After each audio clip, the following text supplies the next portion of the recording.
क्या कोरोना वाकई लौट आया है? क्या हमें फिर से डरने की जरूरत है?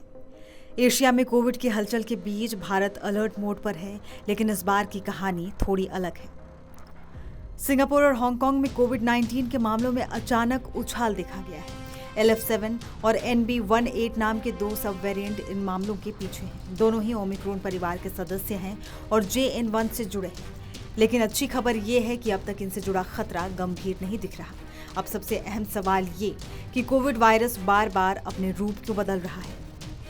दरअसल ये वायरस अब सिर्फ हमला नहीं कर रहा, वो रणनीति भी बना रहा है। वो खुद को इतना चालाक बना रहा है कि दवा और वैक्सीन भी उसे पकड़ नहीं पा रहे। ये है वायरस की नई चाल, कन्वर्जेंट इवोल्यूशन। दुनिया भर के वैज्ञानिकों के लिए एक नई चुनौती है। वायरस अब ऐसा रूप ले रहा है कि वो बिना किसी बड़े लक्षण के, बिना किसी बड़ी मौत के चुपचाप इंसानों में फैलता रहे। उसे ना लड़ाई चाहिए, ना तबाही, उसे चाहिए सिर्फ सर्वाइवल। डॉक्टर्स का कहना है कि कोविड वायरस अब इस सोच के साथ आगे बढ़ रहा है कि कम लक्षण दिखाओ, जल्दी फैलो और अगले इंसान तक पहुंच जाओ। यानी अब वायरस का मकसद मारना नहीं, सिर्फ टिके रहना है। सिंगापुर, हांगकांग और कई एशियाई देशों में नए वेरिएंट सामने आए हैं। ये सभी ओमिक्रॉन के वंशज हैं और कन्वर्जेंट इवोल्यूशन का नतीजा। ये वेरिएंट एक जैसे बदलाव अपने आप कर रहे हैं ताकि हर इंसान की इम्यूनिटी को चकमा दे सके।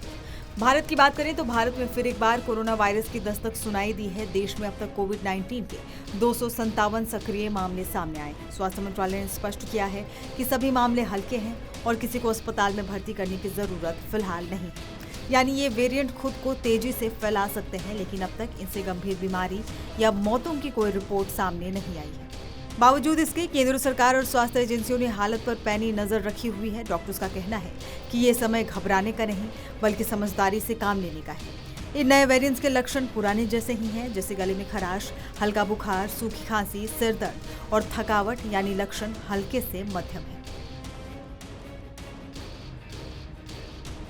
डॉक्टर्स के मुताबिक फिलहाल बूस्टर डोज की भी जरूरत नहीं है, यहाँ तक कि बुजुर्गों के लिए भी नहीं। जीनोम सीक्वेंसिंग जैसी महंगी प्रक्रिया तब तक नहीं होनी चाहिए जब तक अस्पताल में भर्ती या मौतों के आंकड़े ना बढ़े।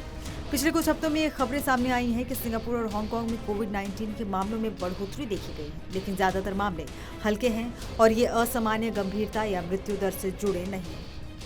हालांकि इन मामलों को लेकर भारत सरकार और स्वास्थ्य मंत्रालय अलर्ट पर है। बहरहाल ध्यान रखने वाली बात यह है कि कोरोना की कहानी अब डर की नहीं, समझदारी की है। सरकार और सिस्टम सजग हैं और हमें भी चाहिए कि सावधानी के साथ आगे बढ़ें।